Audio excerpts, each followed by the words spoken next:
and the very last chapter, page 47. We were just saying in the previous video that Mulcaster had like an attitude in between, a moderate attitude. If you go to page 47 and the quotation you got at the very top, I just want you to read the quotation and in one line summarizes his opinion, because that was the opinion that triumphed over this debate about using Latin, using Latinisms or not. It triumphed, Mulcaster's view. Latin continued to be used by several scientists during the 16th century, but went out of general use during the 17th century.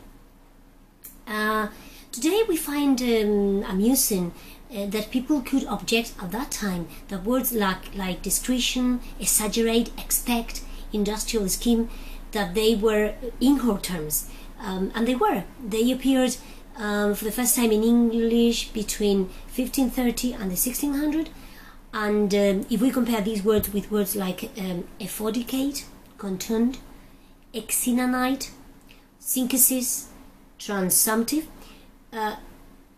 they were also Inghort terms at the time, and people were objected also to the incorporation of these, the second set that I'm giving you. So the only difference between the two sets, between the first that said exaggerate, discretion, so on and so forth, and this effodicate and exaninite or whatever is pronounced, is that the first set survived and not the second. And we don't know really why, but some of them survived and they're not strange for us anymore. They're not Inghort terms for us, not for us, for the native speakers of English. So hundreds of the new borrowed words from Latin, they were lost, hundreds of them.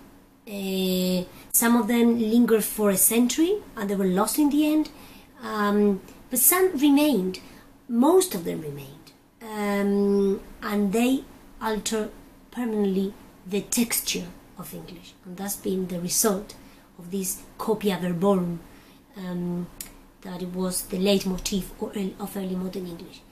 Latin was the major source, but it wasn't the only source. We had also French was still used as a language to incorporate loanwords, but there is a big difference here with French. French has been pouring into the language since the Norman conquest, and French was the language was a real presence within English history. So writers, scholars, they were used to change the spelling once the French word was incorporated into the English language. There were ways to change the spelling, so people were used to have French loanwords, we could say. They sounded more English because there was a tradition of incorporating that and just changing the spelling. So French loans did not attract that much attention because they were incorporated very smoothly.